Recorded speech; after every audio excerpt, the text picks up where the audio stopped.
नमस्कार, स्वागत है आपका इंडिया गेट टीवी पर। मैं हूं अजय सेतिया। मित्रों, उत्तराखंड और गोवा निपट चुका है। पंजाब और मणिपुर भी जल्द ही निपट रहा है। इसके बाद सबकी निगाह उत्तर प्रदेश पर होगी। इस वीडियो में मैं उत्तर प्रदेश की दो दौर की वोटिंग का एग्जिट पोल बता रहा हूं। वैसे चुनाव आयोग ने आखिरी मतदान तक एग्जिट पोल के प्रसारण पर रोक लगाई हुई है। अखबार और न्यूज चैनल आखिरी मतदान के बाद ही एग्जिट पोल प्रसारित करेंगे। इसलिए मेरा एग्जिट पोल आपके लिए अति महत्वपूर्ण रहेगा, जो वास्तव में जमीनी पत्रकारों की रिपोर्ट पर आधारित है, जो सबसे सही साबित होता रहा है। कंपनियों के एग्जिट पोल हमेशा गलत साबित होते रहे। उत्तर प्रदेश के पहले दो दौर के चुनाव में पश्चिम उत्तर प्रदेश की 115 सीटों का मतदान हो चुका है। पिछले चुनाव में भारतीय जनता पार्टी 91 सीटें जीती थी। इस बार पश्चिमी उत्तर प्रदेश में भारतीय जनता पार्टी की हालत पतली है। इसकी वजह जाटों की नाराजगी और जयंत चौधरी का अखिलेश यादव के साथ चुनावी गठबंधन होना है। इस तरह जाट मुस्लिम गठबंधन भारतीय जनता पार्टी पर हावी हो गया है। हिंदू ध्रुवीकरण नहीं हो सका क्योंकि जाट इस बार अखिलेश यादव के साथ गया है जयंत चौधरी के कारण। लेकिन उन्हीं सीटों पर जहां जाट उम्मीदवार है जयंत का और दूसरी तरफ कमजोर उम्मीदवार है भारतीय जनता पार्टी का। लेकिन इन 115 सीटों का आखिरकार हुआ क्या, यह मैं बाद में बताऊंगा। पहले जान लीजिए कि 7 दौर का चुनाव होने के कारण भारतीय जनता पार्टी को क्या फायदा हो रहा है। उत्तर प्रदेश भाजपा के लिए इज्जत का सवाल है और वहां सब कुछ मोदी और योगी पर निर्भर है।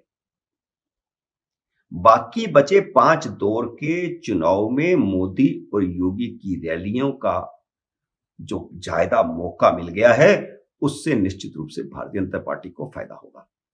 क्योंकि पहले दौर की वोटिंग के तुरंत बाद, वोटिंग से अगले दिन, बल्कि जब वोटिंग हो रही थी 10 फरवरी, उस दिन से चुनाव आयोग ने रैलियों की छूट दे दी थी।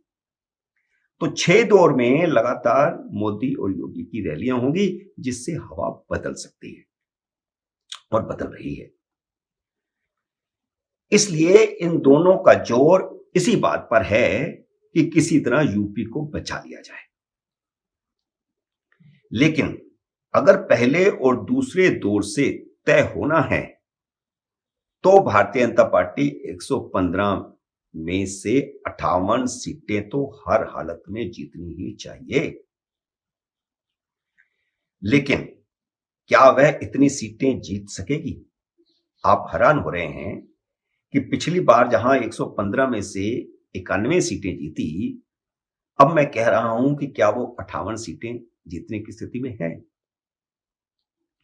अगर भारतीय जनता पार्टी पश्चिमी उत्तर प्रदेश से 58 सीटें जीत भी जाती है, तो भी उसे प्रदेश की बाकी बची 288 सीटों में से कम 144 सीटें जीतनी पड़ेंगी, तब जाकर के बहुमत आता है।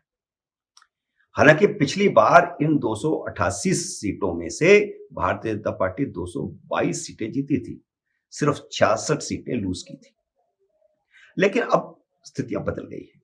ऐसा नहीं होता कि हम कहें कि पिछली बार 313 सीटें आ गई थी, तो इस बार कितनी घट जाएंगी? 10 घट जाएंगी, 20 घट जाएंगी, 30, 50 घट जाएंगी। भारतीय जनता पार्टी के नेता ये कह रहे हैं भले ही 125 सीटें आए लेकिन सरकार हमारी बनेगी। तो इसका मतलब भारतीय जनता पार्टी के नेता ये सोच रहे हैं कि सीटें उनकी निश्चित रूप से 100 के करीब घट रही हैं। यह तो भाजपा भी मानकर चल रही है कि पश्चिमी उत्तर प्रदेश में उसे 25 से 30 सीटों का नुकसान हुआ है। अगर 30 तक सीटों का ही नुकसान हुआ हो तो भाजपा को मुश्किल नहीं होगी, क्योंकि पूर्व उसका मजबूत है। पश्चिम उत्तर प्रदेश की अपेक्षा पूर्व मजबूत है, हालांकि उतना मजबूत नहीं है जितना 2017 में था। इसकी अनेक वजहें हैं। लेकिन अब जो जमीनी रिपोर्ट आ रही है वह भारतीय जनता पार्टी के लिए अच्छी खबर नहीं है।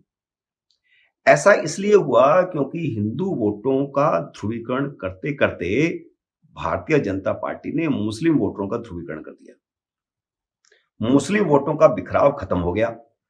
2017 में मायावती, अखिलेश यादव और कांग्रेस सबको मुस्लिम वोट मिला था, लेकिन इस बार मुस्लिम वोटों का ध्रुवीकरण हो गया और वो सारे 90% तक मुस्लिम वोटर समाजवादी पार्टी के साथ चले गए।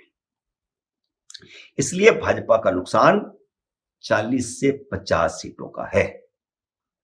यानी भाजपा को पहले दौर की 115 सीटों में से 40 से 50 सीटें ही मिलेंगी। 40 से 50 सीटें घटेंगी, यानी 40 से 50 सीटें ही मिलेंगी जो पिछली बार 91 मिली थी। तीसरे दौर के एटा और मैनपुरी भी समाजवादी के गढ़ हैं, तो इसलिए तीसरे दौर के चुनाव में भी भारतीय जनता पार्टी को नुकसान होगा। तो यूपी की 115 सीटों का एग्जिट पोल यह है कि भारतीय जनता पार्टी 91 से खिसक कर 40 तक आ सकती है।